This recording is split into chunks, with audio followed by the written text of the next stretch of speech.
और रमज़ान के महीने में अगर आपने एक रोज़ा रखा तो आपको 70 रोज़े का सवाब मिल रहा है। रमज़ान के महीने में अगर आप एक रकात नमाज पढ़ रहे हैं नफिल तो उसका सवाब फ़र्ज के बराबर है, और एक फ़र्ज रकात पढ़ रहे हैं तो उसका सवाब 70 फ़र्ज रकात के बराबर है। गौर करो, उम्र कम सवाब ज़्यादा। एक रात का सवाब 83 या 84, 83 या 84 साल की इबादत के बराबर है। अगर 40 साल में 40 रातें जाग ली तो तुम पहले जमाने की उम्मतों से भी नेकियों में आगे निकल जाओगे।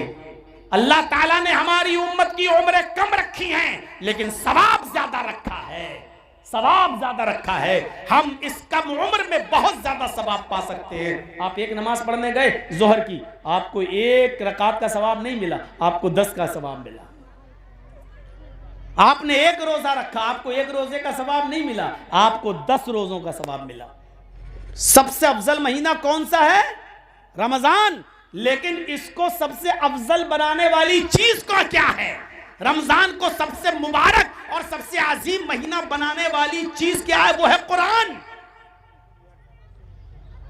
शहरु रमजान अल्लज़ी उन्ज़िला फ़ीहिल कुरान।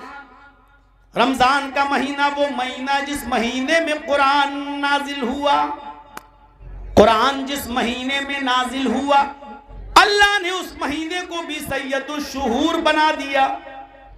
लेकिन जिस महीने में कुरान उतरा, उस महीने की जिस रात में कुरान उतरा, अल्लाह ने उस रात की आजमत को बुलंद करते हुए क्या कहा? लैलतुल क़द्र खैरुम मिन अल्फी शहर।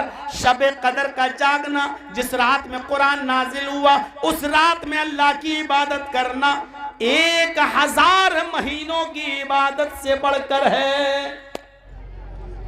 रमजान में जिस रात में कुरान उतरा, उस रात की इबादत का सवाब क्या है? लैलतुल क़द्र खैरुम मिन अल्फी शहर। 1000 महीनों की इबादत से ज्यादा। 1000 महीने, दिन नहीं, महीने। 12 महीने का एक साल, तो 1000 महीनों के कितने साल हो गए? 83 या 84। कैलकुलेट कर लीजिएगा, जरा देख लीजिएगा डिवाइड करके। 1000 को 12 से डिवाइड कीजिएगा, 83 या 84 आएगा। एक रात का 5 रातें बताई गई हैं। अल्लाह के रसूल भूल गए थे, है तो एक ही रात, लेकिन वो थी कौन सी रात वो आप भूल गए। आ रहे थे लोगों को बताने, रास्ते में झगड़ा हो रहा था, आप उसका फैसला कराने लगे, उस झगड़े को आप दूर कराने लगे, आपके जहन से खत्म मिट गया कि वो रात कौन सी थी। तो अब क्या करें? तो आपने फरमाया कि आखिरी अशरे की 10 रातें जो उनमें 5 हैं, ताक रातों में तलाश करो, यानी 21, 23, 25, 27, 29, इनमें से कोई एक है, इनमें से कोई एक है। तो अब हमें 5 जागना है, 5 में से कोई एक मिलेगी, लेकिन हकीकत में वो रात एक ही है। जागना 5 है, 5 में से कोई एक है। अब ये पता ही नहीं कि वो कौन सी है। अब यही पता होती तो आदमी 5 क्यों जाग लेता? फिर एक ही ना जागे। सवाब 5 रातों के जागने का मिलेगा, लेकिन उस एक रात की इबादत का सवाब अलग से 1000 महीने की इबादत का सवाब, यानी 83 या 84 साल की इबादत का सवाब मिलेगा। एक रात का सवाब 83 या 84, 83 या 84 साल की इबादत के बराबर है। अगर पूरी जिंदगी में 80 साल की उम्र में कोई आदमी का इंतकाल हुआ, 20 साल उसने शुरू में नमाज न पढ़ी, रोजे नहीं रखे, और 20 साल के बाद नमाज पढ़ी, रोजे रखे, और 80 साल तक वो बराबर नमाजें पढ़ता रहा, रोजे रखता रहा और रात जागता रहा, तो अपनी जिंदगी में 60 रमजान के महीने पाएगा। और 60 रमजान के महीने में 60 रातें अगर पा गया तो मेरे भाइयों, और एक रात का सवाब 83 या 84 साल की इबादत के बराबर है। तो बताइए कि इस आदमी का सवाब काउंट कर पाओगे, गिन पाओगे कि कितना सवाब इसको मिलेगा? सहाबा किराम में एक ने कहा था, अल्लाह के रसूल, हजरत नूह की उम्र 900 साल, 950 साल थी। उस जमाने में लोग 500, 600 साल तक जिंदा रहते थे, तो जाहिर है कि अमल भी ज्यादा करते थे, तो वो लोग नेकियों में आगे होंगे, हम नेकियों में पीछे होंगे। हम लोग 60, 70, 80 साल की उम्र में खत्म हो जाते हैं। अय अल्लाह के नबी दुआ कीजिए अल्लाह हमें भी ज्यादा उम्रें दे ताकि हम ज्यादा अमाल करें। अल्लाह के नबी ने तब उनको ये बताया था कि अगर तुम एक रात जाग लोगे तो 84 साल की इबादत का सवाब मिल रहा है, अगर 40 साल में 40 रातें जाग ली तो तुम पहले जमाने की उम्मतों से भी नेकियों में आगे निकल जाओगे। अल्लाह ताला ने हमारी उम्मत की उम्रें कम रखी हैं लेकिन सवाब ज्यादा रखा है, सवाब ज्यादा रखा है। हम इस कम उम्र में बहुत ज्यादा सवाब पा सकते हैं। आप एक नमाज पढ़ने गए जोहर की, आपको एक रकात का सवाब नहीं मिला, आपको 10 का सवाब मिला। आपने एक रोजा रखा, आपको एक रोजे का सवाब नहीं मिला, आपको 10 रोजों का सवाब मिला।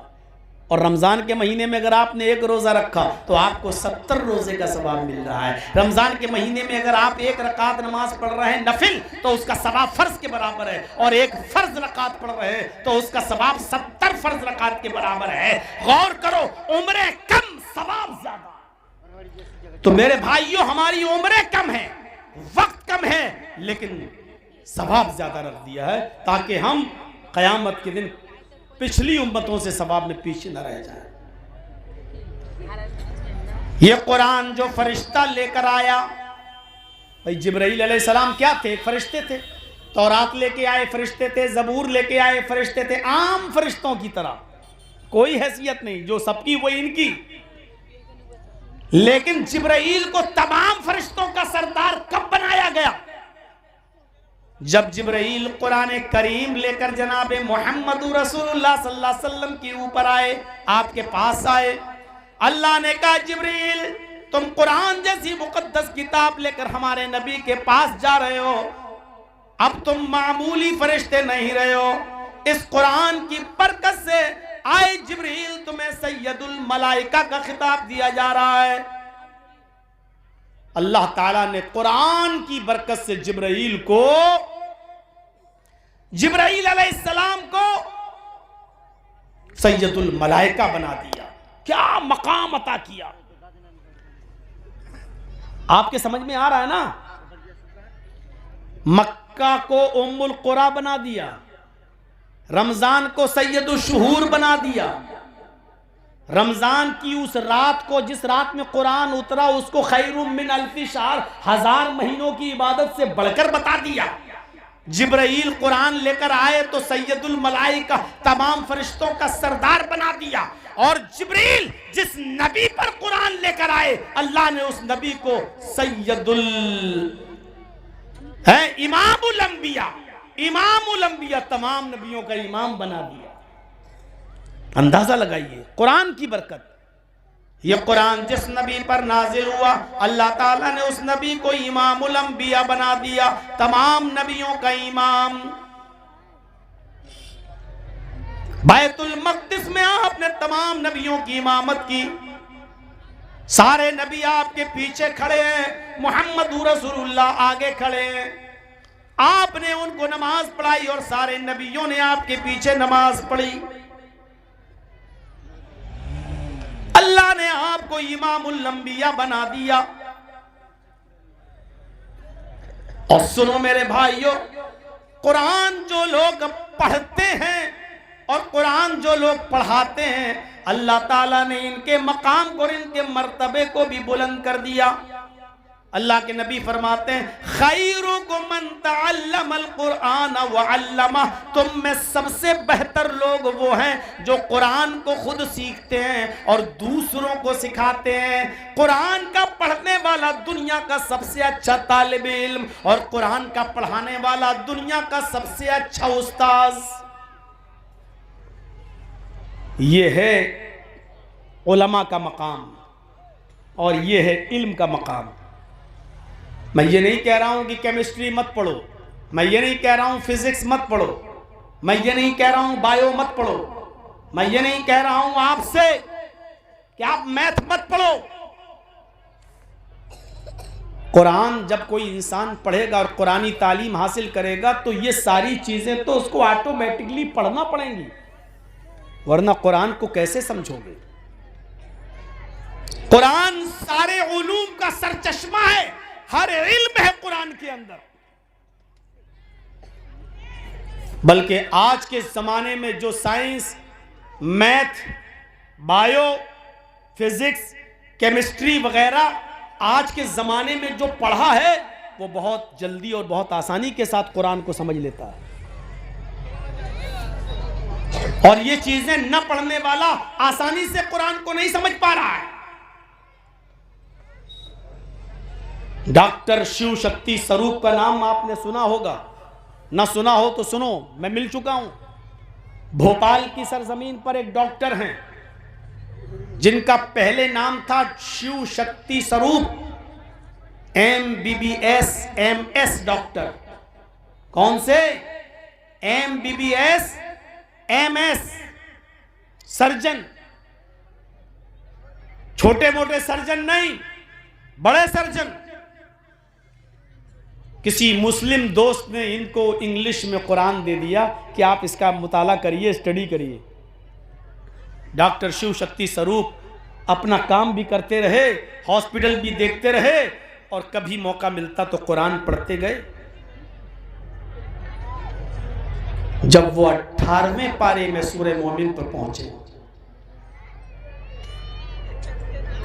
तो उनके सामने से एक आयत गुजरी जिसका तर्जुमा उन्होंने इंग्लिश में पढ़ा। वो तर्जुमा पूरा साइंटिफिक था। उन्होंने जो साइंस में पढ़ा था, बायो में पढ़ा था, उन्होंने कहा कि अल्लाह, 1400 साल पहले तो साइंस का पता भी नहीं था, अल्ट्रासाउंड वजूद में नहीं आया था, फिर इतनी गहरी चीज 1400 साल पहले इस कुरान में कहां से आई?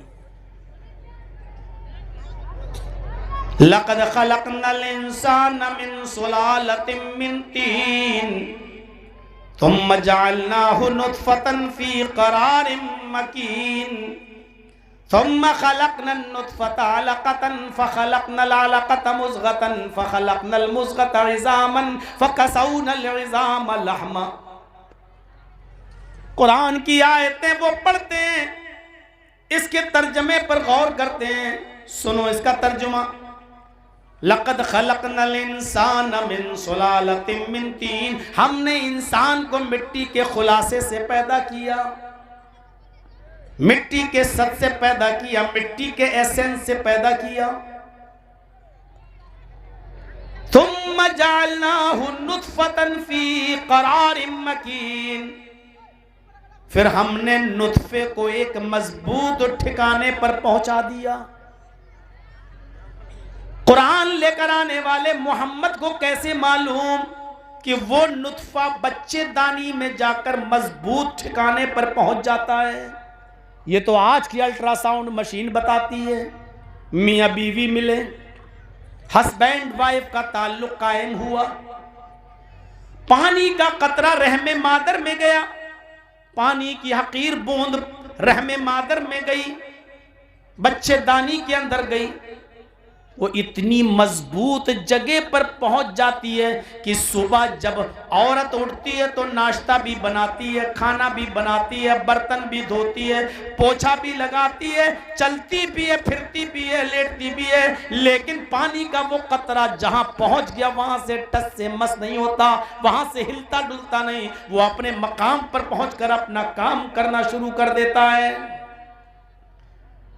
आज से 1400 साल पहले कुरान लेकर आने वाले मोहम्मद को ये कैसे मालूम कि वो एक मजबूत ठिकाने पर पहुंच जाता है, जबकि मोहम्मद तो पढ़े भी नहीं थे। जैसे उनकी मां ने पैदा किया उसी तरीके से बड़े होकर भी अनपढ़ थे। उन्होंने न अलिफ बा ता सा पढ़ा, न ABCD पढ़ी, न अ आ ई पढ़ी, उन्होंने कोई चीज नहीं पढ़ी, उनको पढ़ाने वाला कोई नहीं था। वो पैदा हुए तो बाप को नहीं देखा, 6 साल के हुए तो मां भी चली गई, 8 साल के हुए तो दादा का भी इंतकाल हो गया। अरे मोहम्मद को पढ़ाने लिखाने वाला कोई नहीं, फिर इतनी बड़ी साइंस मोहम्मद को किसने बता दी कि वो नुत्फा, वो पानी का कतरा एक मजबूत ठिकाने पर पहुंचा दिया गया। अभी वो आगे पढ़ रहा है, सुम्मा खलक़नन नुत्फ़ता अलक़तन फ़ख़लक़नल अलक़ता मुज़ग़तन फ़ख़लक़नल मुज़ग़ता इज़ामन फ़कसौनल इज़ाम लहमा। फिर हमने पानी के उस कतरे को, उस नुत्फे को जमा हुआ खून बना दिया, फिर जमे हुए खून को गोश्त का लोथड़ा बना दिया, फिर गोश्त के लोथड़े को हमने हड्डी बना दिया, फिर हड्डी के ऊपर हमने गोश्त पहना दिया, फिर हड्डी के ऊपर हमने गोश्त चढ़ा दिया। डॉक्टर शिव शक्ति स्वरूप कहता है, उस वक्त वो हिंदू था, कहता है भगवान की कसम मेरी अल्ट्रासाउंड मशीन बताती है कि बिल्कुल यही पोजीशन, यही तरतीब होती है। यानी वो पानी का कतरा पहले जमा हुआ खून बनता है, फिर उसके बाद में गोश्त का लोथड़ा बनता है, फिर गोश्त के लोथड़े के बाद हड्डी बनता है, फिर हड्डियों के ऊपर भी गोश्त चढ़ाया जाता है। बिल्कुल इसी कंडीशन से बनता है। इतना बड़ा बायो का इल्म, इतना बड़ा साइंस का इल्म 1400 साल पहले अरब की सरजमीन पर इस कुरान के नाजिल करने वाले ने मोहम्मद को बताया, और मोहम्मद ने हम सब को बताया। यकीनन ये मोहम्मद पर जो किताब उतरी है वो आसमानी किताब है, और इस किताब का नाजिल करने वाला अल्लाह है, इस किताब का उतारने वाला अल्लाह है। हरे साथियों, हमारे बच्चे मदरसों में पूरी जिंदगी पढ़ के 10 साल मौलवी बन के निकल जाते हैं, लेकिन इबरत हासिल नहीं हो पाती है। इस आदमी ने, शिव शक्ति स्वरूप ने, न तो मौलवियत पढ़ी, न मदरसे में गया, सिर्फ बायो पढ़ी थी, साइंस पढ़ी थी, अच्छा डॉक्टर था, समझ गया, और उसी वक्त वो ईमान ले आता है। पूरा कुरान भी नहीं पढ़ा, सूरह मोमिनून तक पहुंचा और ईमान ले आया, सूरह मोमिन तक पहुंचा और ईमान ले आया। मेरे भाइयों, उसका नाम अब इस्लामुल हक हो गया। शिव शक्ति स्वरूप से उसका नाम बदल कर आज इस्लामुल हक हो गया। उसने अपनी बीवी के सामने इस्लाम पेश किया, उसकी बीवी का नाम खदीजा हो गया।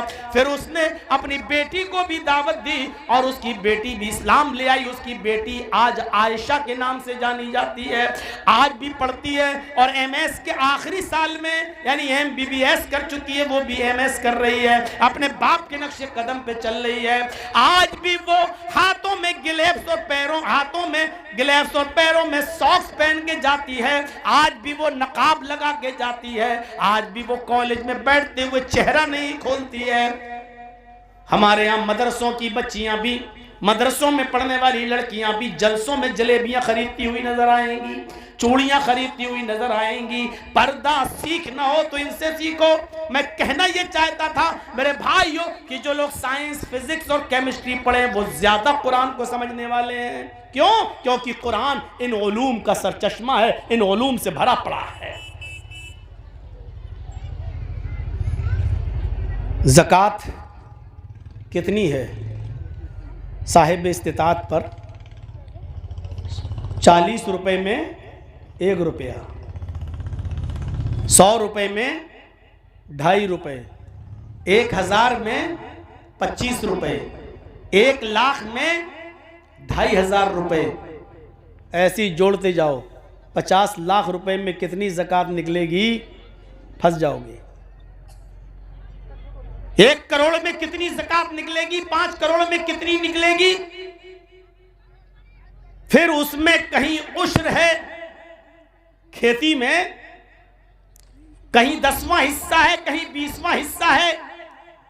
धान और आपके गेहूं में आसमान से बारिश हो, उस पानी से अगर अनाज पैदा हुआ हो तो उसमें ये हिस्सा देना पड़ेगा, और सरकारी पानी से जिसमें आपका पानी खर्च हुआ उससे अगर धान और अनाज पैदा हो तो उसमें इतना। ये सारा हिसाब किताब आप जब तक मैथ नहीं पढ़ेंगे आप नहीं दे पाएंगे। इसलिए कुरान को समझने के लिए मैथ का पढ़ना भी जरूरी है। इसका मतलब ये हुआ कि कुरान दुनियावी इल्म हासिल करने से इंसान को नहीं रोकता है। आप दुनियावी इल्म हासिल नहीं करेंगे, आप ज़कात का हिसाब किताब नहीं निकाल पाएंगे। जर्जीत साहब का इंतकाल हो गया। जर्जीत साहब की एक बेटी है, 2 बेटे हैं। बेटी को कितना हिस्सा दिया जाएगा वरासत में? बेटों को कितना मिलेगा? जर्जीत साहब की बहन जिंदा है, उसको कितना मिलेगा? जर्जीत साहब की मां जिंदा है, उसको कितना मिलेगा? किसी का 1/2 है, किसी का 1/4 है, किसी का 1/6 है, किसी का 1/8 है। ये बटों में जो तकसीम हो रही है, वरासत किस तरीके से दी जाएगी, अदा की जाएगी, जब तक आप मैथ नहीं पढ़ेंगे आप वरासत इल्मुल फराइज का मसला हल भी नहीं कर सकते हैं। इसका मतलब यह है कि कुरान का इल्म हासिल करने वाले के लिए जरूरी है कि वो मैथ में भी माहिर हो, कुरान का इल्म रखने वाले के लिए जरूरी है कि वो साइंस में भी माहिर हो, वो बायो में भी माहिर हो, वो केमिस्ट्री में भी माहिर हो। ऐसे कैसे समझ जाएंगे आप कुरान को? 1400 साल पहले अल्लाह तबारक व तआला ने फरमाया था फमन यअमल मिस्काल ज़र्रतिन खैरन यरा, जर्रा बराबर बुराई करोगे तो उसको भी तुम अपने नामे आमाल में देख लोगे। वमन यअमल मिस्काल ज़र्रतिन शर्रन यरा, जर्रा बराबर भी बुराई नेकी करोगे या जर्रा बराबर भी बुराई करोगे तुम उसको भी अपने नामे आमाल में देख लोगे। जर्रा बराबर नेकी नामे आमाल में देख लोगे, जर्रा बराबर बुराई उसको भी तुम अपने नामे आमाल में देख लोगे। सूरह कारिया में अल्लाह ने फरमाया फअम्मा मन सकुलत मवाज़ीनुहु फहुवा फी ईशतिर राज़िया व अम्मा मन खफ़्फ़त मवाज़ीनुहु फउम्मुहु हाविया। नेकियां और बुराइयां तौली जाएंगी, जिसकी नेकियों का पल्ला भारी हो गया वो जन्नती और जिसकी नेकियों का पल्ला हल्का हो गया वो जहन्नमी। इसका मतलब नेकियां तौली जाएंगी और बुराइयां भी तौली जाएंगी। अब नेकियां तो दिखाई नहीं देती तो तौली कैसे जाएंगी? हम कोई भी बुरा अमल करते हैं वो दिखता तो नहीं, फिर तौला कैसे जाएगा? ऐतराज करने वालों ने कुरान की इस आयत पर ऐतराज भी किया, अरे जो चीज दिखती नहीं तो तौली कैसे जाएगी? इसका मतलब यह कि कुरान झूठा, नऊज़ बिल्लाह। साइंस पढ़ने वाले ने इसका जवाब दे दिया, बिजली का करंट भी तो दिखाई नहीं देता है, रीडिंग कैसे आ जाती है? ये सर्दी भी तो दिखाई नहीं देती है, फिर वजन कैसे हो जाता है? आज दिल्ली में इतनी डिग्री सर्दी पड़ी, आज कश्मीर में इतनी डिग्री सर्दी पड़ी। गर्मी भी तो दिखाई नहीं देती, पता कैसे चल जाता है कि आज राजस्थान में इतनी डिग्री सेंटीग्रेड गर्मी पड़ी? आज सूरज की तपिश का यह हाल है। फीवर, ये बुखार जो इंसान को आ जाता है ये भी तो दिखाई नहीं देता, फिर आज बुखार का पता कैसे चल जाता है कि 101 डिग्री बुखार, 102, 104? जब न दिखने वाला बुखार का वजन हो गया, न दिखने वाली हवा का वजन हो गया। आज सुनामी की लहरें इतनी तेज स्पीड में चली, 135 किलोमीटर प्रति घंटा। जो चीज दिखाई नहीं देती उसका वजन हो जाता है। आपके घरों में पानी, बिजली और पानी का बिल आता है, आपने पूरे साल में कितना पानी खर्च किया है आपका मीटर बता देता है कि आप इतने लीटर पानी खर्च कर चुके हैं और इतना बिल आपको देना पड़ेगा। जो चीज दिखाई नहीं दे रही है उसका बिल सामने आ रहा है। सर्दियों गर्मी दिखाई नहीं दे रही है उसका बिल सामने आ रहा है। करंट, बिजली दिखाई नहीं दे रहा उसका बिल सामने आ रहा है। फीवर, बुखार दिखाई नहीं दे रहा है, इसका वजन सामने आ रहा है। अल्लाह की दी हुई अकल से ये मशीनें बनाने वालों, न देखी जाने वाली चीजों को तौलने वालों, जब तुम अल्लाह की दी हुई अकल से ये चीजें बना सकते हो तो जो अकल देने वाला है क्या वो नेकियां और बुराइयां तौल कर तुम्हारे सामने पेश नहीं कर देगा? क्या उसका वजन होकर तुम्हारे सामने पेश नहीं कर सकता हो? जब कुरान की आयत नाजिल हुई इंसान मरकर सड़कर मिट्टी बन जाएगा तो उसको दोबारा जिंदा किया जाएगा। वाह, दोबारा कैसे जिंदा होगा? क्या कोई चीज जमीन में सड़ जाए, गल जाए, फिर वो उसी शक्ल में दोबारा भी पैदा हो सकती है? नहीं, नहीं। कुरान ने चीखते हुए कहा, सुनो, अयहसबुल इंसानु अन युतरका सुदा अलम यकुन नुतफतम मिन मनी युमना सुम्मा काना अलकतन फखलक फसव्वा फजअल मिनहु ज़ौजैन अज़्ज़करा वल उन्सा अलैसा ज़ालिका बिक़ादिरिन अला अन युहयिल मौता। ऐ इंसान, क्या तू ये समझता है कि तुझे बगैर हिसाबो किताब के ऐसे ही छोड़ देंगे? मर गया और मिट गया? नहीं। अलम यकुन नुतफतम मिन मन युमना, क्या तू शुरू में पानी का एक कतरा न था, क्या तू शुरू में पानी की एक बूंद न था जो तेरी मां के पेट के अंदर पहुंचाया गया।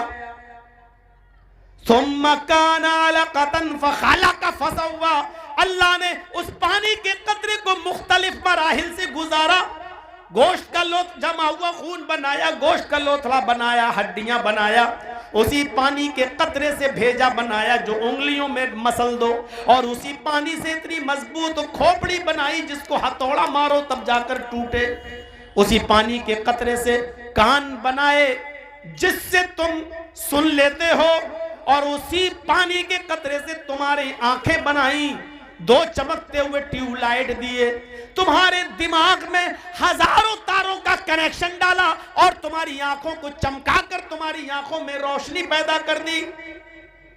ये चांद जो हमारी जमीन से 2,40,000 मील की बुलंदी पर है, और ये सूरज जो हमारी जमीन से 9,30,00,000 मील की बुलंदी पर है, एक सेकंड के अंदर तुम सूरज को देख लेते हो। तुम्हें इतनी तेज रोशनी दी उस आंखों में कि एक सेकंड में तुम सूरज को देख लेते हो, एक सेकंड में तुम चांद को देख लेते हो।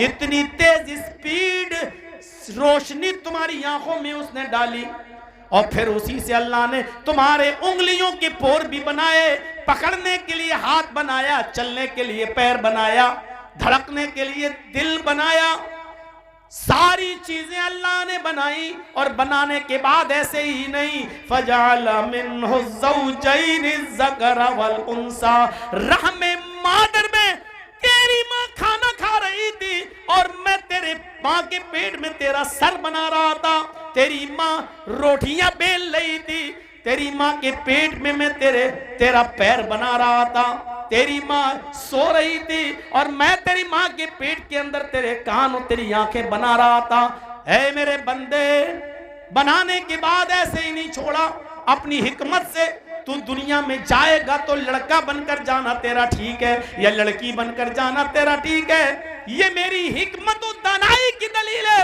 कि फजअल मिन्हु ज़ौजैनि ज़कर वल उन्सा, हमने माँ के पेट के अंदर तुझे लड़का और लड़की भी बना दिया, नर और मादा भी बना दिया।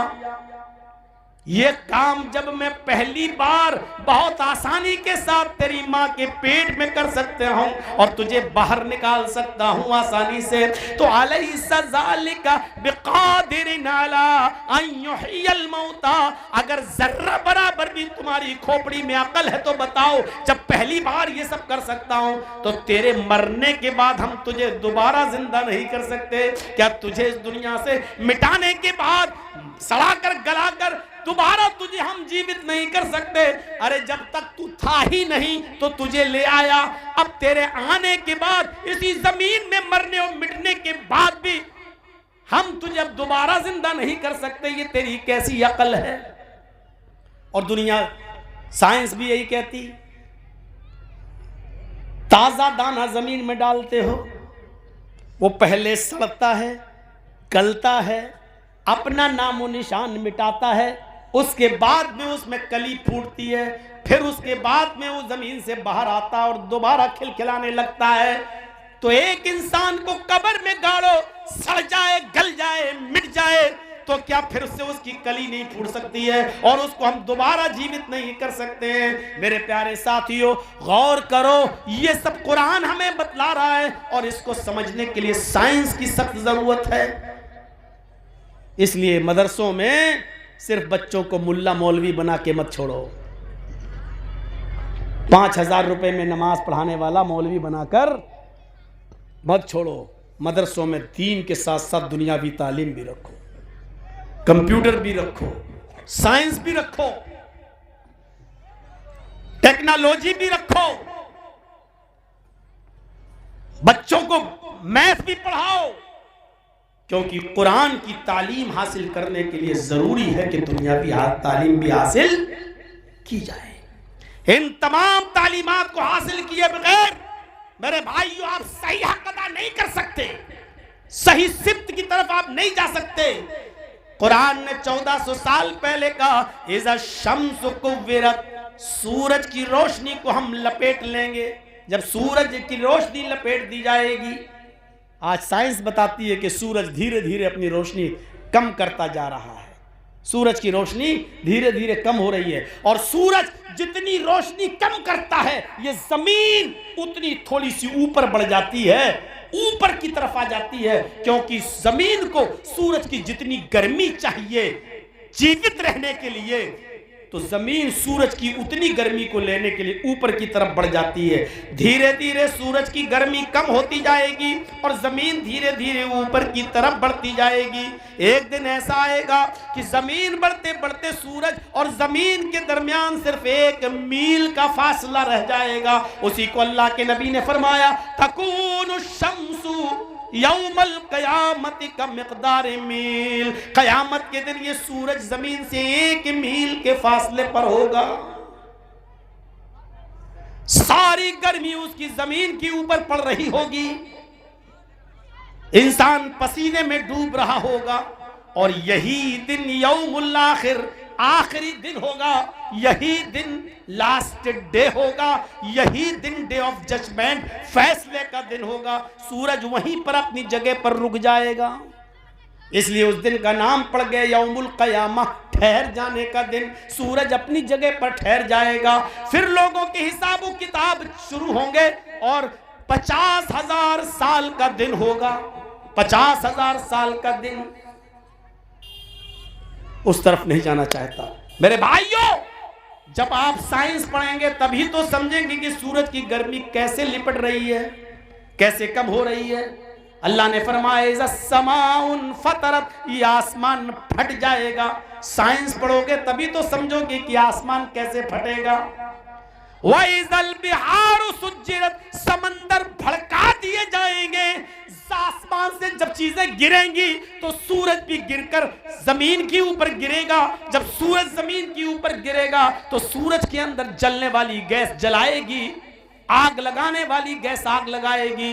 वो आग लगाने वाला केमिकल जो सूरज के अंदर है वो आग लगाने का काम करेगा, और जब आग लगाने का काम करेगा तो समंदरों में भी आग लग जाएगी। वइज़ल बिहारु फुज्जिरत, समंदर भड़का दिए जाएंगे। आग तो, समंदर तो आग बुझाता है, लेकिन सूरज जब गिरेगा समंदर के ऊपर तो समंदर में भी आग लग जाएगी, आग, क्योंकि उसके अंदर जलाने वाला मादा पाया जाता है। जब साइंस पढ़ेंगे तभी तो ये सारी की सारी चीजें आप जानेंगे।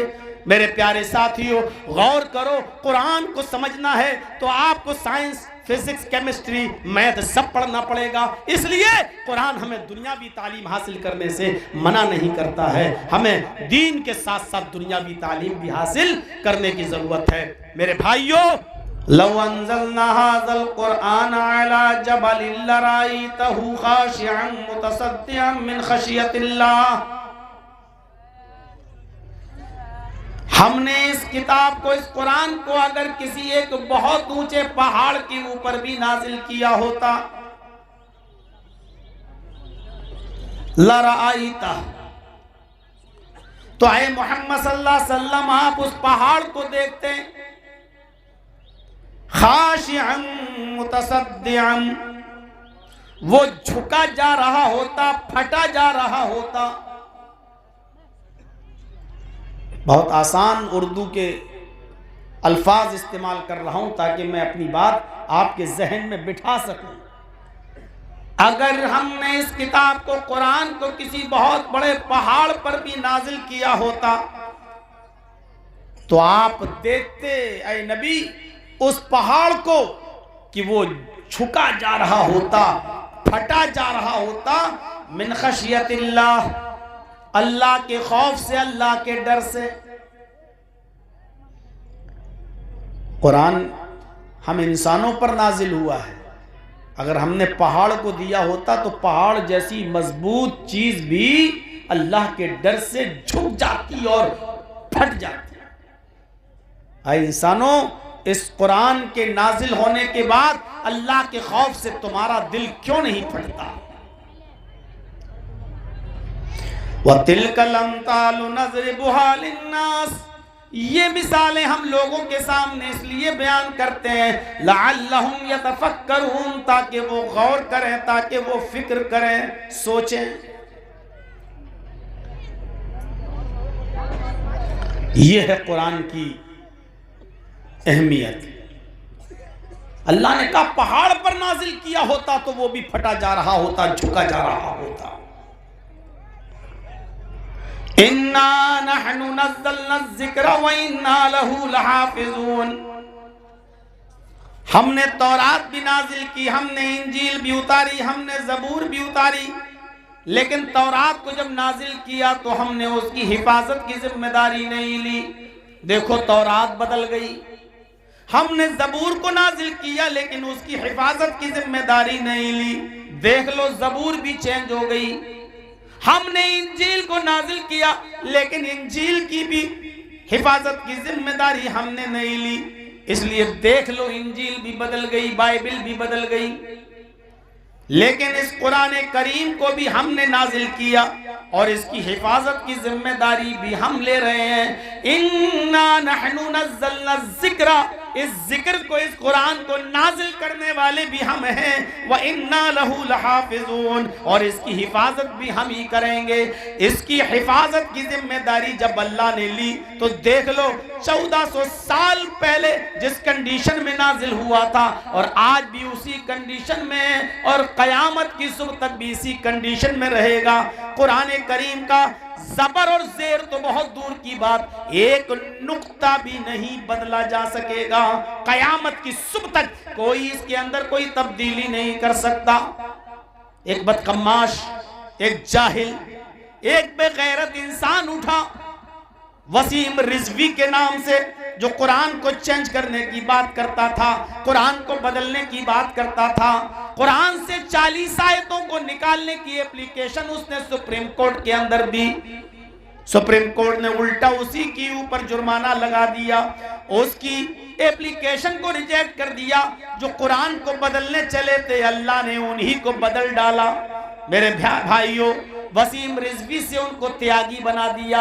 आज हालत यह है कि उनको उनके धर्म के अंदर भी कोई जात नहीं मिल रही है, बिरादरी नहीं मिल रही है। सुना है यहाँ तक कि उनके धर्म वालों ने ये कह दिया मरने के बाद हम इसको चिता में भी नहीं जलाएंगे और हिंदू रस्म और रवाज के मुताबिक ये जलाया भी नहीं जाएगा।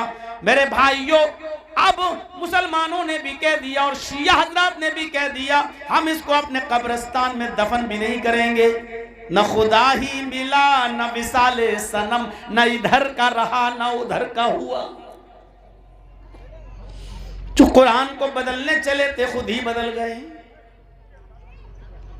इस कुरान की अहमियत को पहचानो मुसलमानों। यह कुरान कसमें खाने के लिए नहीं आया, तू झूठा कि मैं झूठा, चल मस्जिद में उठा ले कुरान। यह कुरान इसलिए भी नहीं आया नया मकान बन गया, नई दुकान बन गई, किराए के टट्टुओं को बुलाकर एक एक पारा सबके हाथ में पकड़ा दो और पूरा कुरान पढ़वा लो। अब चाहे उसमें शराब की दुकान ही खोल लो, अब कयामत तक बरकत होगी। यह कुरान इसलिए भी नहीं आया कि किसी के मरने के बाद घर में बैठ कर एक एक पारा पढ़ के उसको बख्श दो और वो जन्नती हो जाएगा। अगर कुरान पढ़कर बख्श देने से कोई आदमी जन्नती होता तो इंदिरा गांधी जन्नतुल फिरदौस में जाती। उसकी समाधि पर जमीर फरोश मुसलमानों ने 3-3 कुरान पढ़े थे, 3-3 कुरान खत्म किए थे। अगर तुम्हारा बाप एक कुरान पढ़कर बख्श देने से जन्नती हो सकता है तो फिर इंदिरा गांधी पर तो 3 पढ़े गए थे, वो जन्नती क्यों नहीं होगी? ये कुरान इसलिए भी नहीं आया। ये कुरान हमें ये बताने आया कि जिस दुनिया में तुम आए हो उस दुनिया की जिंदगी को तुम किस तरह चलाओगे, किस तरह गुजारोगे। हम तो गाइडलाइन है, हम तुम्हें बताएंगे ये सड़क ठीक, ये सड़क गलत, ये रास्ता अच्छा, ये रास्ता बेकार, ये खाना सही, ये खाना गलत, ये बिजनेस सही, ये बिजनेस गलत। हम तो इसलिए आए हैं ताकि तुम्हें ये बता सकें कि तुम सही रास्ते पर कैसे चल सकते हो और बुरे रास्ते से कैसे बच सकते हो।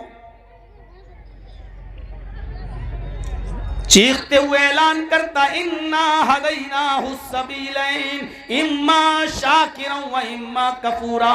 ओ लोगों, हमने तुम्हें दोनों रास्ते बता दिए हैं, हमने तुम्हें बुरा रास्ता और अच्छा रास्ता दोनों रास्तों की निशानदेही कर दी है। इम्मा शाकिरन व इम्मा कफूरा। अब अच्छे रास्ते पे चल के अल्लाह के शुक्रगुजार बंदे बन जाओ या बुरे रास्ते पे चल के अल्लाह के नाफरमान बंदे बन जाओ।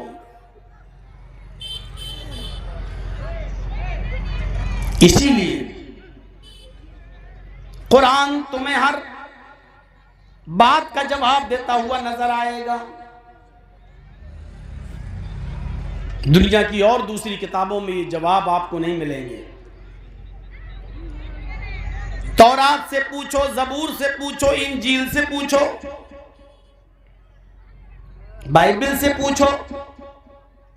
हमारे बिरादरान वतन जो हिंदू भाई हैं वो वेद पढ़ते हैं, उनसे मानते हैं आसमानी किताब, उनसे पूछो। पूछो है तौरात बता तू कैसी किताब है, पूरी तौरात में जवाब नहीं मिलेगा। पूछो है इंजील बता तू कैसी किताब है, पूरे इंजील में जवाब नहीं मिलेगा। आए जबूर बता तू कैसी किताब है, जबूर में जवाब नहीं मिलेगा। पूछो हिंदू भाइयों की किताबों से, आए ऋग्वेद, यजुर्वेद, अथर्ववेद, सामवेद, बताओ तुम कैसी किताबें हो, ये किताबें भी इसका जवाब नहीं देंगी। कुरान से पूछो क्या है कुरान, बता तू कैसी किताब है, कुरान में ढूंढो, कुरान इसका जवाब देगा और चीख कर ऐलान करेगा, ज़ालिकल किताबु ला रैब फीह। ये कुरान एक ऐसी किताब है जिसके अंदर शक और शुबा करने की कोई गुंजाइश नहीं। ये कुरान जवाब देगा आपको। दुनिया की सारी किताबें खामोश, लेकिन कुरान आपको जवाब देगा। ये कुरान एक ऐसी किताब है जिसमें शक करने की कोई गुंजाइश नहीं।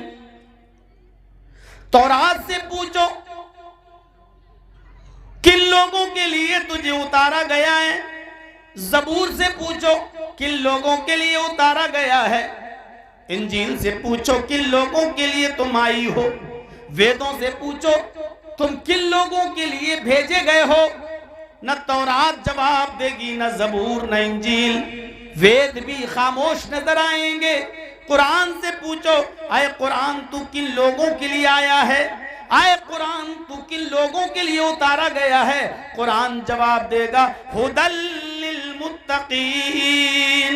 ये कुरान अल्लाह से डरने वाले लोगों के लिए हिदायत है। ये कुरान अल्लाह से डरने वाले लोगों के लिए नाजिल किया गया है। जो अल्लाह से डरते हैं ये कुरान उनके लिए उतारा गया है। कुरान दूसरी जगह ऐलान करता है, हुदल लिन्नासी व बय्यिनातिम मिनल हुदा वल फुरकान। ये कुरान पूरी दुनिया के लोगों के लिए हिदायत है। ये कुरान दुनिया की सारी इंसानियत के लिए हिदायत है। जो इसको तासुब, नफरत, घृणा की चादर उतार के पड़ेगा, ये कुरान उनको हिदायत देगा, ये कुरान उनको रोशनी देगा। मेरे प्यारे साथियों, ये कुरान सारी दुनिया की इंसानियत के लिए हिदायत है। ये जवाब देगा कुरान। तौरात से पूछो तुझे लाने वाला नबी कौन, जबकि हम मानते हैं कि तौरात मूसा पर नाजिल हुई, इंजील ईसा पर नाजिल हुई, जबूर दाऊद अलैहिस्सलाम पर नाजिल हुई, लेकिन इन किताबों में जवाब मौजूद नहीं है। पूछो आए तौरात तुझे लाने वाला नबी कौन, तौरात खामोश। पूछो आए जबूर तुझे लाने वाला नबी कौन, जबूर खामोश। आए इंजील तुझे लाने वाला नबी कौन, इंजील भी खामोश। किसी भी हिंदू पंडित से पूछ लो कि ये वेद किसके ऊपर उतरे,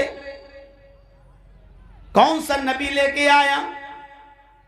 रामचंद्र जी की जिंदगी पर लिखी हुई किताब क्या, वो कहेंगे रामायण। कृष्ण जी की जिंदगी पर लिखी हुई किताब कौन सी, वो कहेंगे गीता और महाभारत।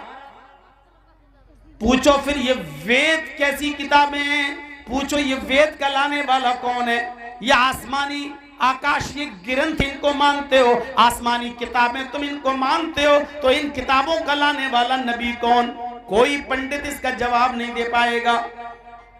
वेदों में भी इसका जवाब मौजूद नहीं। तौरात खामोश, जबूर खामोश, इंजील खामोश, वेद खामोश। कुरान से पूछो, आए कुरान तुझे लाने वाला नबी कौन? किसके ऊपर तू उतारी गई है? अल्लाह ने किस नबी के ऊपर तुझे उतारा? कुरान जवाब देगा, नुज़्ज़िल अला मुहम्मद, ये कुरान मोहम्मद के क़ल्बे अथर पर उतारी गई है। इस कुरान का लाने वाला नबी जनाब मोहम्मद रसूलुल्लाह है। कुरान जवाब दे रहा है। तौरात से पूछो, है तौरात किस महीने में तू नाजिल हुई? खामोश। जबूर से पूछो, है जबूर तू किस महीने में उतरी? जबूर भी खामोश। यही सवाल 2 कदम आगे बढ़कर इंजील से पूछो, है इंजील तू किस महीने में नाजिल की गई? इंजील भी खामोश। हिंदू भाइयों से पूछो, तुम्हारे वेद किस महीने में उतरे हैं, किस महीने में नाजिल हुए? वेद भी खामोश। किसी किताब के पास इसका जवाब नजर नहीं आएगा। कुरान से सवाल करो, आए कुरान तू बता तू किस महीने में उतारा गया है, किस महीने में अल्लाह ने तुझे नाजिल किया है, किस महीने में तू उतरा है? कुरान आपको जवाब देगा, शहरु रमजान अल्लज़ी उनज़िला फ़ीहिल कुरान। रमजान का महीना वो बाबरकत महीना है जिस महीने के अंदर ये कुरान नाजिल किया गया। रमजान का महीना वो महीना है जिस महीने के अंदर ये कुरान उतारा गया। कुरान जवाब देगा। कुरान 2 कदम आगे और बढ़कर बताएगा। तुम पूछते हो किस महीने में उतरा, तो रमजान में उतरा। अब पूछोगे रात में उतरा कि दिन में उतरा, कुरान इस बात का भी जवाब देगा, इन्ना अनज़लनाहु फी लैलतिल क़द्र, हमने इस कुरान को शब कदर में उतारा, लैलतुल क़द्र में उतारा, रमजान की ताक रातों में से किसी खास ताक रात में उतारा। यानी ये कुरान रमजान के महीने में नाजिल हुआ है और ये कुरान रात में शब कदर में लैलतुल क़द्र में नाजिल हुआ है। दुनिया की सारी किताबें खामोश, कुरान जवाब दे रहा है। और कुरान की सदाकत की सबसे बड़ी दलील यह है, यहूदियों को चैलेंज करो, आए यहूदियों तुम्हारी किताब कौन सी? वो कहेंगे तौरात। लेकर आओ, एक मैदान में रख दो, दुनिया की सारी तौरात जितनी भी पब्लिश्ड हो चुकी हैं, छप चुकी हैं, उनको लाकर एक चटियल मैदान में लाकर रख दो। पूछो ईसाइयों तुम्हारे पास कौन सी किताब है? वो कहेंगे इंजील, न्यू टेस्टामेंट। तुम भी अपनी सारी किताबें ले आओ, पूरी दुनिया में जितनी भी हैं, एक भी इंजील का नुस्खा बाकी ना रहे, सब ले आओ, वो भी एक मैदान में रख दो। एक तरफ तौरात रखी हुई है, एक तरफ इंजील रखी हुई है। दाऊदियों से कहो कि तुम कौन सी किताब मानते हो? वो कहेंगे जबूर। तुम भी अपनी किताब ले आओ, सारी किताबें इसी मैदान में रख दो। हिंदू भाइयों से कहो कि तुम वेद को आसमानी किताब मानते हो, तुम अपने चारों वेद भी इसी मैदान में लाकर रख दो। पूरी दुनिया की सारी किताबें जिनको लोग पढ़ते हैं और जिन पर ईमान रखते हैं, उसको एक मैदान में लाकर रख दो। और मुसलमानों से पूछो तुम कौन सी किताब पर ईमान रखते हो? वो कहेंगे कुरान। तुम कुरान को भी उठा लाओ और एक मैदान में रख दो। पूरी दुनिया में एक भी कुरान बाकी न रहने दो, सारे के सारे कुरान उठाकर इसी मैदान में ले आओ। तौरात भी आ गई, जबूर भी आ गई, इंजील भी आ गई, वेद भी आ गए, कुरान भी आ गया। आए यहूदियों तुम अपनी सारी किताबों में आग लगा दो, ईसाइयों तुम अपनी सारी किताबों को जला दो, दाऊदियों तुम सारे जबूर में आग लगा दो, हिंदू भाइयों तुम सारे वेदों को जला दो, मुसलमानों तुम सारे के सारे कुरान को जला दो। सारी किताबें जल गई, अब जो किताब बाकी रह जाए, जो किताब महफूज हो वही असली किताब है, जो मजहब बाकी रह जाए वही असली मजहब है। सब जलने के बाद फिर यहूदियों को चैलेंज करो कि अपनी किताब लाओ, नहीं ला पाएंगे। ईसाइयों से कहो कि इंजील लाओ, नहीं ला पाएंगे। दाऊदियों से कहो कि अपनी किताब जबूर लाओ, नहीं ला पाएंगे। हिंदू भाइयों से कहो कि वेद लाओ, नहीं ला पाएंगे। और हम मुसलमानों को चैलेंज करो कि कुरान लाओ, तो मदरसा अस्मा लिल बनात का एक छोटा सा तालिब इल्म उठेगा, आप छोटे छोटे मदरसों का एक 10 साल का बच्चा उठेगा और अलिफ लाम मीम से शुरू करके वन्नास की सीन तक आपको कुरान सुना देगा। फिर इस कुरान को पब्लिश कर दिया जाएगा। मेरे भाइयों, सारी किताबों को जला दो, जो किताब अपनी असली शक्ल में बच जाए वही असली है, वही ओरिजिनल है, वही अल्लाह की तरफ से नाजिल की हुई है, जिसको कयामत तक कोई हटा न सके, बिगाड़ न सके, एक नुक्ता भी उसका चेंज न कर सके। वही ओरिजिनल मजहब है, वही ओरिजिनल किताब है, वही अल्लाह की तरफ से नाजिल की हुई ओरिजिनल किताब है।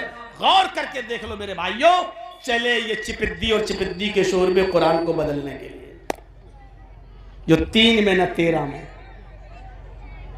जो 3 में न 13 में ये चले कुरान को चेंज करने के लिए।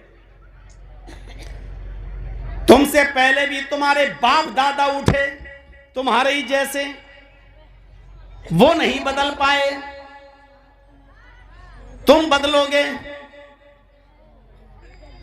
तसव्वुर करिए मेरे भाइयों, ये कुरान की सदाकत क्या है। इस किताब से हमारा रिश्ता टूट रहा है, हम इस किताब से दूर हैं। इसको हमने कस्में खाने के लिए बना लिया है, इसको हमने दुकान में खैरो बरकत के लिए बना रखा है, कोई मर जाए तो बख्शने की किताब समझ रखा है। अरे ये दस्तूरुल अमल है, ये बैनुल अक़वामी कानून है, ये हमें जिंदगी गुजारने के उसूल बताता है। और इसी दुनिया में हमसे कमियां, बुराइयां और कोताहियां हो जाएं तो इसी दुनिया में उसकी सजा मुतय्यन करता है। चोरी करते हो, वस्सारिक़ु वस्सारिक़तु फ़क़्तऊ अयदियहुमा, चोरी करने वाले मर्द और चोरी करने वाली औरत का हाथ काट डालो। जिनाकारी करते हो, दूसरों की मां और बहन और बेटियों को गलत नजर से देखते हो, मोबाइल पर गुफ्तगू करके उनको होटलों में बुलाकर उनकी इज्जत और आबरू से खेलते हो। सुनो, अज़्ज़ानियतु वज़्ज़ानी फजलिदू कुल्ल वाहिदिम मिनहुमा मियत जल्दा, जिना करने वाली औरत और जिना करने वाले मर्द, इन दोनों को मैदान में इकट्ठा कर दो और 100-100 कोड़े मारो, इस हाल में कि जब ये कुंवारे हों और शादीशुदा हों तो पत्थरों से मार मार के खत्म कर दो, पत्थरों से मार मार के इनकी जान ले लो।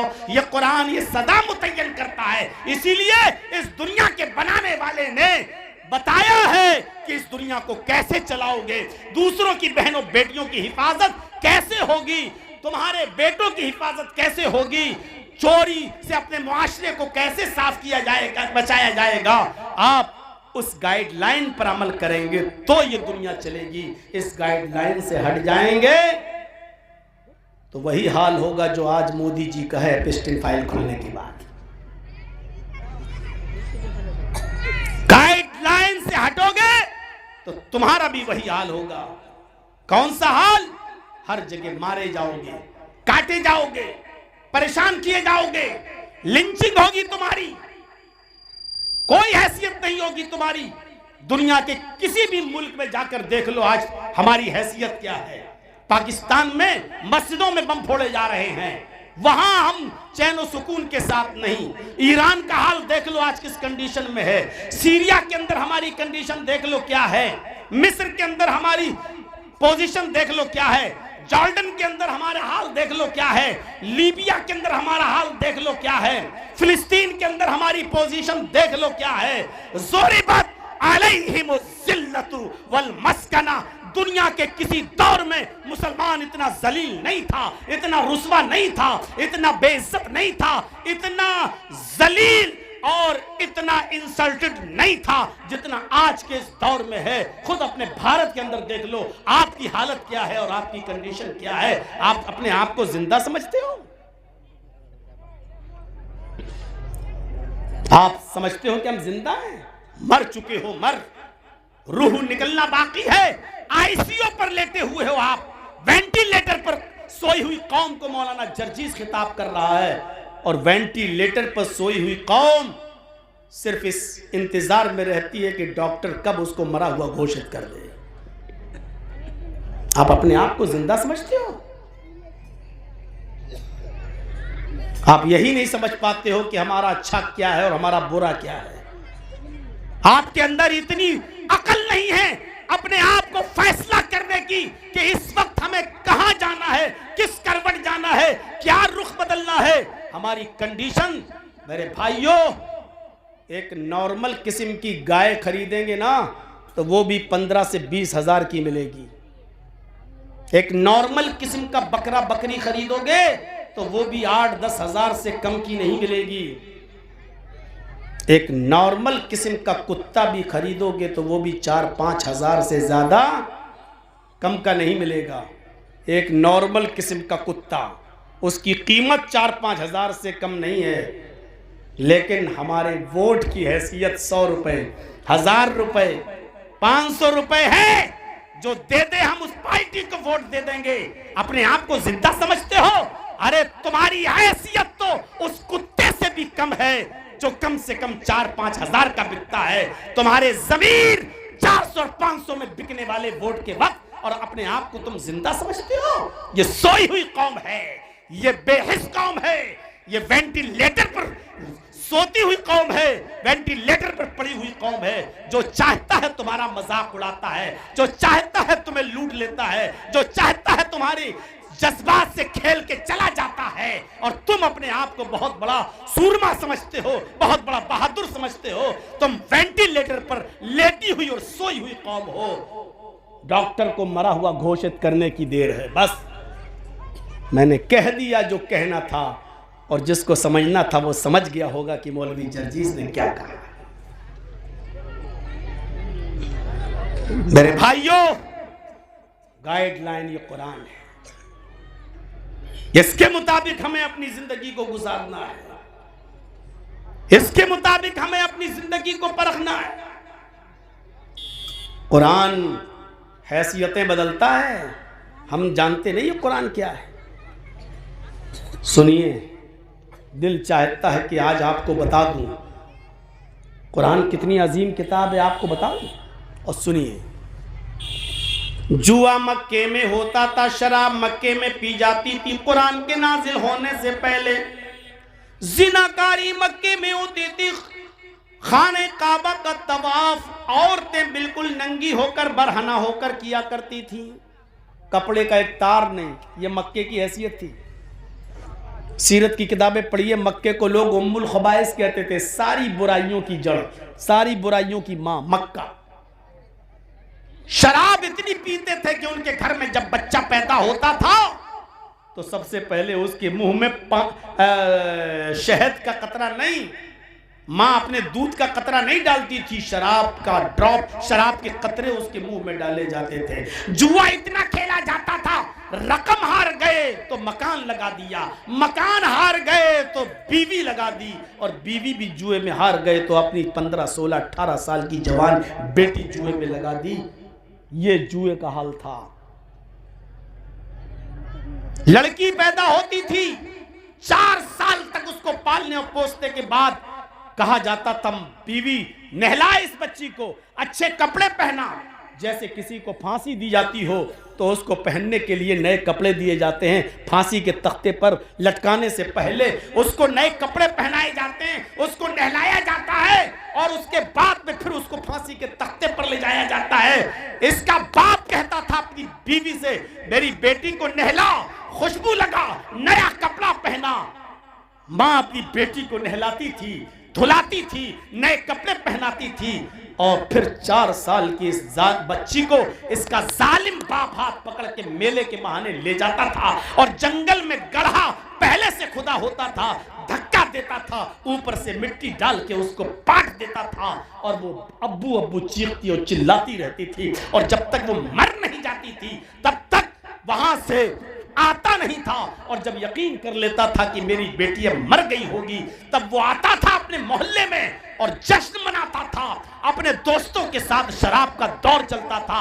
अपनी बेटी को मारने के बाद, कत्ल करने के बाद, दफनाने के बाद जश्न चलता था। मेरे भाइयों, उम्मुल खबाइस था मक्का। मक्के को लोग तमाम बुराइयों की जड़ कहते थे। इसीलिए इस बुराई को रोकने के लिए अल्लाह ने कहा कुरान में, है वइज़ल मौऊदतु सुइलत, कयामत के दिन अल्लाह इस जिंदा, दरगोर और दफन की हुई लड़की को जिंदगी देगा, उसको ज़बान देगा और फिर उससे पूछेगा बेआई ज़म्बिन कुतिलत, तुझे किस जुर्म में मारा गया, तुझे तेरे बाप ने किस जुर्म में कत्ल किया, क्यों दफन किया, तेरा कसूर क्या था। वो छोटी सी 4 साल की बच्ची अपनी जबान से चीख कर कहेगी, अल्लाह मेरा कसूर ये था कि तूने मुझे मेरे बाप के घर में लड़की बनाकर पैदा किया था, मैं लड़की बनकर इस घर में पैदा हुई, यही मेरा जुर्म था।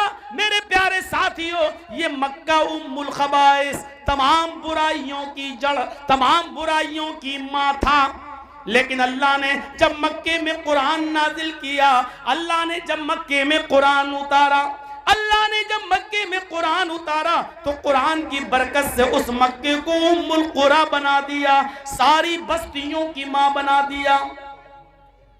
जुआ वहां से मिट गया, शराब के मटके फोड़ दिए गए। अल्लाह ने जब कुरान नाजिल किया तो लड़कियों की हिफाजत होने लगी। इतनी हिफाजत हुई कि जो लोग लड़कियों के पैदा होने के बाद मार डाला करते थे, उन्हीं लोगों में जब लोग कुरान पर ईमान लाने लगे तो बाप के मरने के बाद बेटी को अपने बाप की वरासत से हिस्सा मिलने लगा, भाई के मरने के बाद भाई की वरासत से बहन को हिस्सा मिलने लगा और बेटे के मरने के बाद बेटे की वरासत से उसकी मां को हिस्सा मिलने लगा। मेरे भाइयों, शौहर के मरने के बाद शौहर की वरासत से बीवी को हिस्सा मिलने लगा। ऐसा अल्लाह रब्बुल आलमीन ने कुरान की बरकत से उस औरत को इज्जतदार बना दिया, ये मकाम बख्श दिया। आज सारी दुनिया देखकर दंग है कि इस्लाम ने इतना बड़ा मकाम इस औरत को दे दिया। आज भी हिंदू धर्म में औरत को पाप की देवी कहा जाता है। हिंदू धर्म में कहा जाता है कि आदम को, आशू को स्वर्ग से, जन्नत से निकलवाने वाली यही औरत है। शैतान ने बहकाया कि फल खा लो, इस दरख्त के पास चले जाओ, तो आदम तो नहीं जा रहे थे, हव्वा ही जबरदस्ती लेकर गई और आदम हव्वा की बातों में आए और उस दरख्त का फल खा लिए। अल्लाह ने दोनों को, आदम और हव्वा को, जन्नत से निकाला।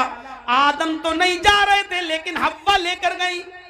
इसलिए पहला जो गुनाह हुआ, जो पाप हुआ, वो हव्वा ने करवाया। दुनिया में जो भी औरत जो भी गुनाह करेगी, उसका जो भी मर्द गुनाह करेगा औरत पर पड़ेगा, क्योंकि औरत पाप को जन्म देने वाली है। पाप को जन्म औरत ने दिया है। पाप की देवी कहा जाता है औरत को हिंदू धर्म के अंदर। इस्लाम ने औरत को पाप की देवी नहीं कहा है। इस्लाम ने कहा कि लड़की जब घर में पैदा होती है तो रहमत के दरवाजे खुल जाते हैं, रहमत लेकर आती है। इस्लाम ने औरत को रहमत करार दिया, लड़की को रहमत बताया।